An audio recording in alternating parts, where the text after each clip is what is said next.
Vous informer, c'est notre devoir. RTSV, la source de l'information en République démocratique du Congo. Suivez vos nouvelles sur la 97.5 MHz.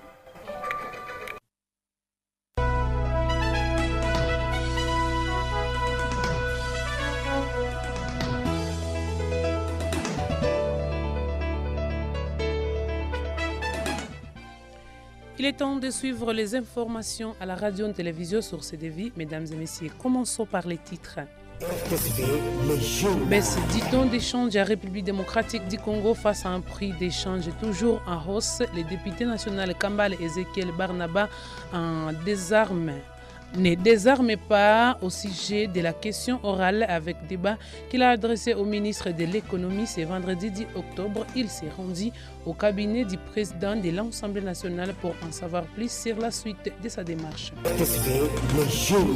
Et à Beni, la cérémonie de la célébration, la 34e édition, la journée mondiale de la santé commémorée sous le thème accès aux services de santé mentale à cas de catastrophe et d'urgence ce vendredi 10 octobre 2025 dans l'enclos de la mairie de Beni, présidée par Madame Priska Luanda Kamala.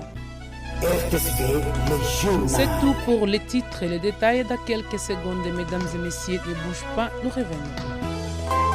Chaque jour, des journalistes sur terrain pour vous apporter des informations. RTSV, le grand journal. Je l'ai dit dans le titre, baisse du temps d'échange à République démocratique du Congo face à un prix d'échange toujours à hausse. Les députés nationaux Kambale et Ezekiel Barnaba ne désarment pas au sujet de la question orale avec débat qu'il a adressé au ministre de l'économie. Ce vendredi 10 octobre, il s'est rendu au cabinet du président de l'Assemblée nationale pour en savoir plus sur la suite de sa démarche parlementaire.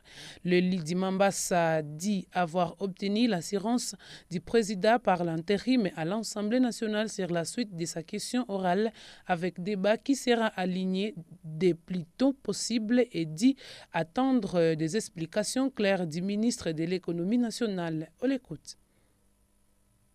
Leo nilikia onana na president intérimaire ya Assemblée nationale juu ya kukia muuliza programu ya kupangia question orale avec débat ili tuitishe ministre wa économie nationale mplénière akuya jieleze juu ya nini bitu abishuke bei kisha dolari naisha shuka bei kisha tu mimi kudepose ile question orale avec débat akapita kwa radio fulani kusema karibira inashuka kusema unité inaajuste bei yake. Ndiyo, ile karibira inashuka Kinshasa, ile unité inakuwa ajuste Kinshasa. Me article ya pili ya katiba yetu inasema Kongo yetu iko constitué na Kinshasa na 25 provinces. Nikusema hata kuna kuwa bei kushuka kidogo hapa Kinshasa, ile haiko bei kushuka Wicha, Mambasa, ile haiko bei kushuka Makumo. Kama esasi inashuka au mazuti inashuka hapa Kinshasa, iliomba inashuka Beni, iliomba inashuka Chabiso, inashuka Miliese,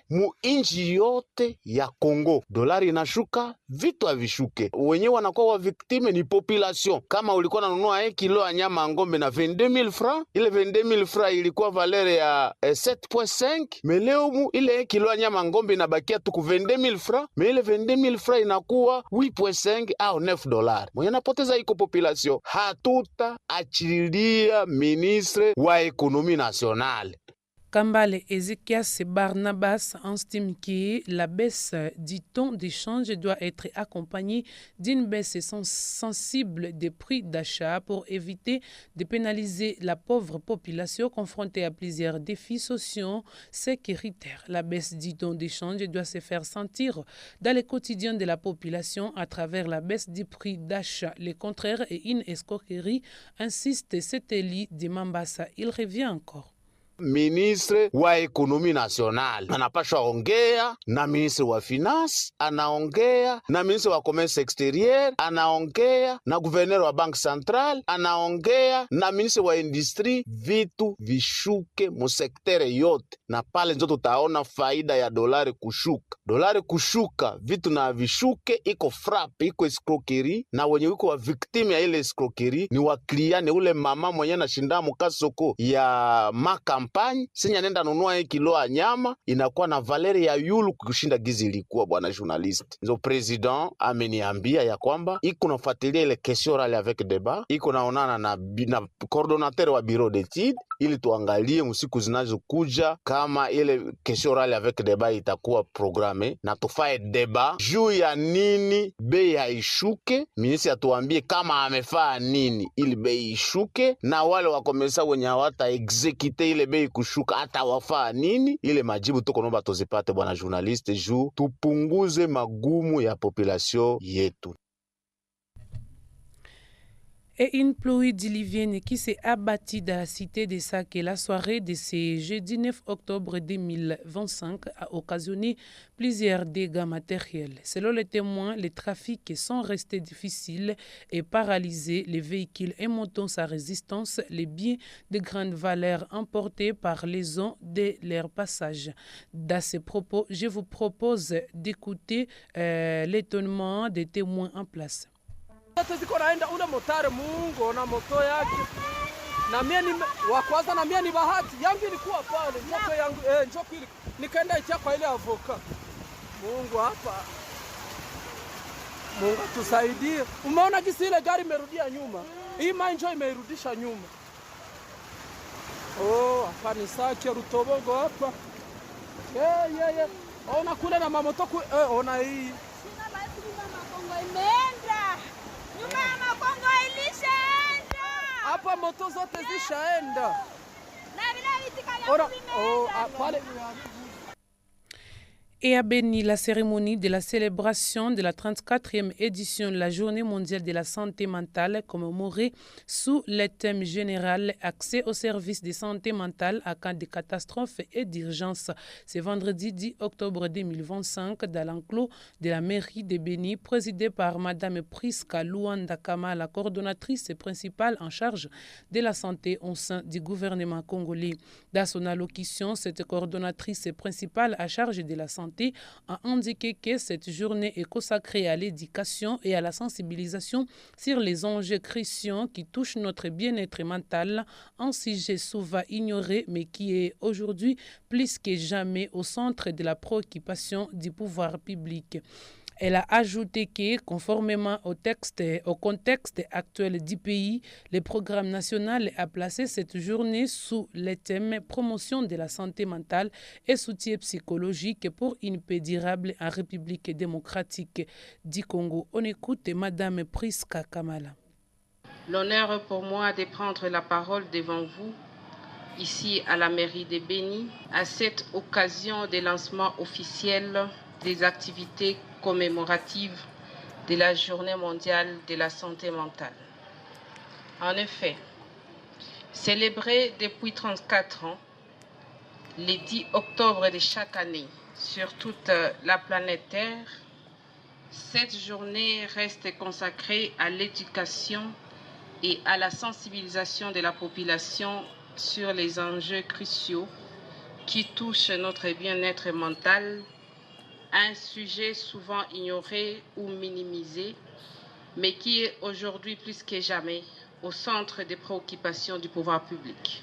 Voilà pourquoi je rends les hommages les plus déférents au garant de la nation congolaise, le président de la RDC, son Excellence Félix Antoine Tshisekedi, chef de l'État, qui, dans sa politique de la couverture santé universelle, accorde aussi l'intérêt à la promotion des soins de santé mentale, actuellement intégrés dans les soins de santé primaire. Distingués invités, mesdames et messieurs, pour cette édition, l'humanité entière, à travers la Fédération mondiale pour la santé mentale, commémore cette journée sous le thème « Accès aux services de santé mentale en cas de catastrophe et d'urgence ». Conformément au texte actuel de notre pays, le Programme national de santé mentale a placé cette journée sous le thème « Promotion de la santé mentale et soutien psychosocial pour une paix durable en RDC ». Et à Mangina, à côté de la journée mondiale de la santé mentale, le 10 octobre de chaque année, est une journée dédiée aussi à l'arbre, célébrée à commune de Mangina par les services de l'environnement. En prêcha, par exemple, le bourgmestre de la commune de Mangina, Nicolas Kambale Kikuku, a planté un arbre dans la cour de cette école publique de l'État après avoir sensibilisé les élèves et les enseignants sur l'importance de l'arbre et de montrer les risques de couper les arbres. On écoute le bourgmestre de Mangina dans cet élément sonore. Journée internationale de l'arbre. Et l'Institut Masimbembe a été choisi pour la démonstration, pour que nous puissions montrer à nos enfants qui vont nous remplacer demain dans la vie quotidienne, comment ils peuvent planter les arbres et leur parler de l'importance de cet arbre. Nous les avons expliqué comment l'homme vit avec l'arbre. Ce sont des amis. Donc, l'homme est ami de l'arbre et l'arbre est ami de l'homme. Voilà la grande leçon que nous avons donnée et tas d'autres. Et nous avons été contents de voir les deux écoles. Là, je vais parler de l'école primaire et l'Institut, toutes la convention donc, de l'officiel, non conventionné. Ces deux écoles ont été bénéficiaires de cette séance. Et rappelons que les activités se sont déroulées à la salle Kalouba en présence de plusieurs autorités.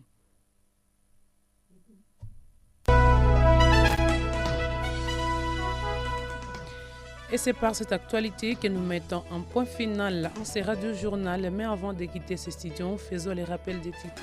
RTSV, le journal. Baisse 10 tonnes d'échange à la République démocratique du Congo face à un prix d'achat toujours en hausse. Les députés nationaux Kambale, Ezekiel et Barnabas ne désarment pas au sujet de la question orale avec débat qu'il a adressé au ministre de l'économie ce vendredi 10 octobre 2025. Il sera cabinet du président de l'Assemblée nationale pour en savoir plus sur la suite de sa démarche.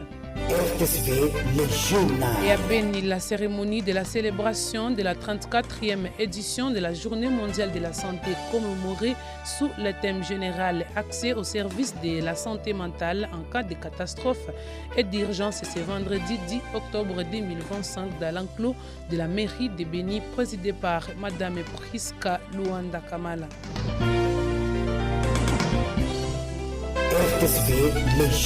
Faïda Dorkassé, ses témoins à la présentation de ces radios-journal, les Joël Baloumé était à la partie technique Bon Suite Dita sur la radio du bien-être pour les salis intégrales de tout homme, la RTSV. Bye.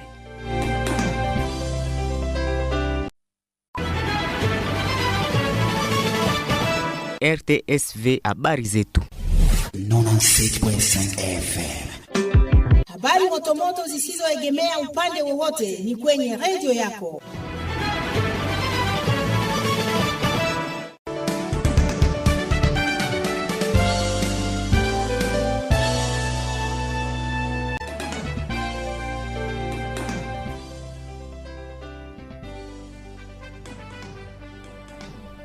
Msikilizaji mpenzi wa redio na television Source TV popote ulipo, nakaribisha kusikiliza habari katika lugha ya Kiswahili. Kwanza kabisa muktasari.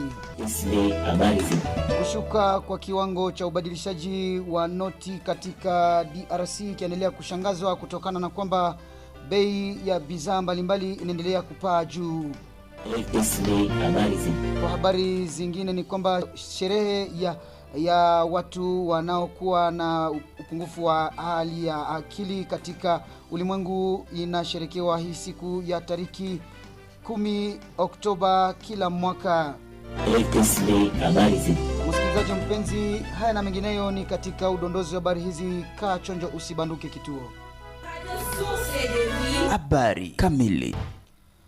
Tukianzia habari hizi msikilizaji mpenzi ni kwamba kushuka kwa kiwango cha ubadilishaji katika DRC na bei ya ununuzi inayoendelea kuongezeka. Naibu kitaifa Kambale Ezekiel Barnabas anaendelea kuleta mshangao wake kutokana na swala la kwamba watu waendelea kusumbuliwa na uchumi.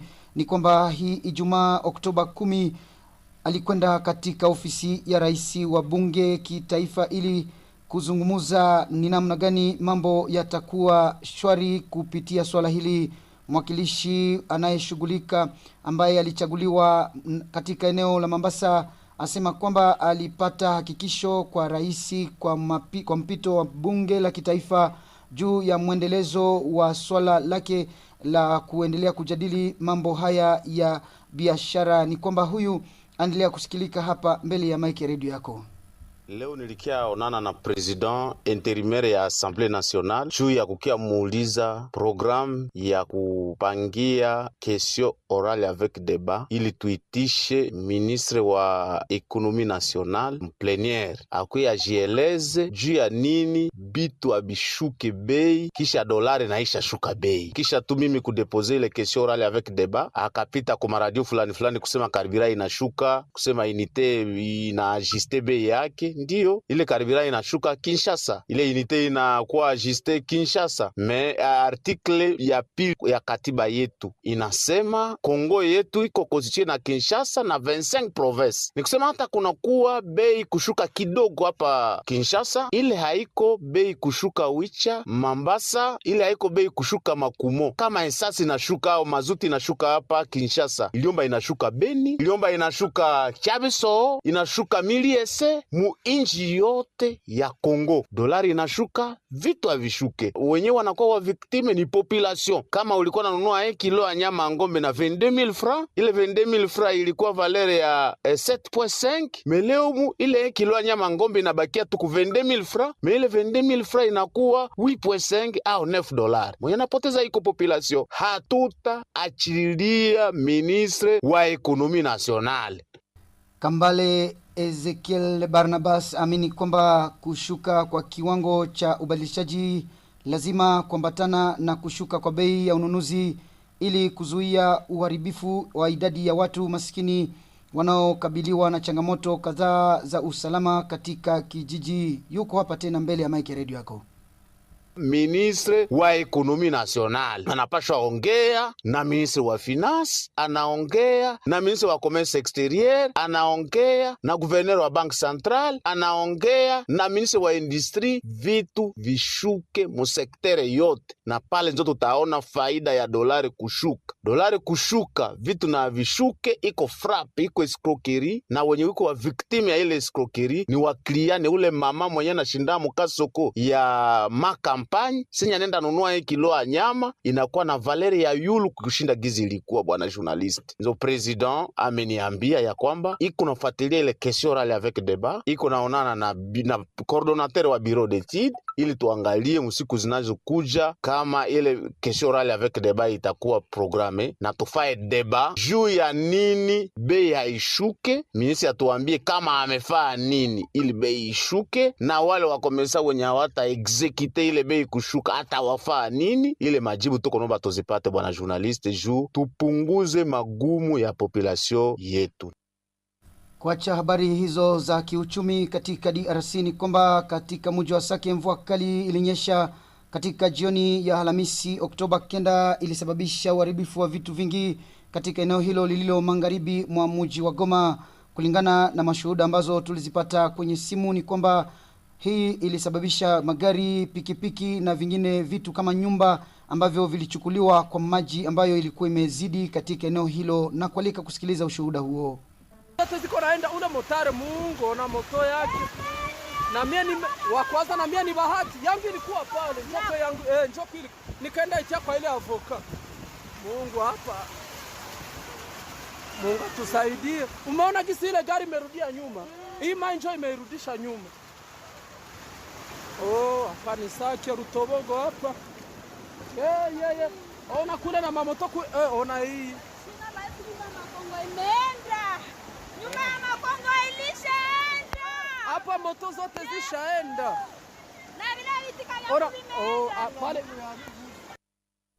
Kwa habari zingine ni kwamba sherehe ya kusherekea toleo la 34 siku ya afya ya akili ulimwenguni litakumbukwa chini ya mada ya ujumla upataji wa huduma ya afya ya akili katika tukio la majanga na dharura Ijumaa hii Oktoba 10, 2025 kwa kwenye jumba ya meya wa Beni iliyoongozwa naye Priska Luanda Kamala akiwa waziri anayehusika na mambo ya afya humu jimboni serikali. Ni katika hotuba yake mratibu huyu ambaye aliendelea kuonesha ni namna gani watu ambao wanakuwa na upungufu wa afya ya akili wanaendelea kupitisha katika changamoto mbali. Mengi mlisikiliza katika habari zetu za Kifaransa.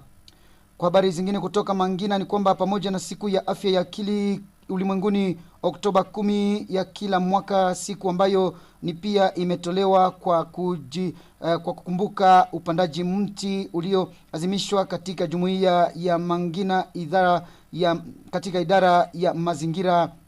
Ni kwamba kuongoza kwa mfano meya ama kiongozi wa eneo hilo ya Mangina Nicola Kambale alionesha mfano wake kwa kupanda mti katika eneo hilo, huyo akiita watu wote wakati ambapo wanakata mti katika viwanja ni kwamba wapate kupanda mti ili kuboresha hali ya hewa katika mazingira. Mengi mlisikiliza katika udondozi wa habari za Kifaransa.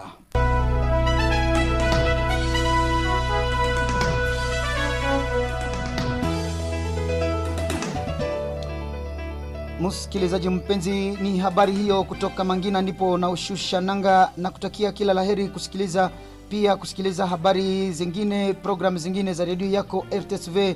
Nilikoko utangazaji Joel Balume nikiweka angani pamoja naye 14. Tukutane siku nyingine kwa majaliwa ya Mwenyezi Mungu.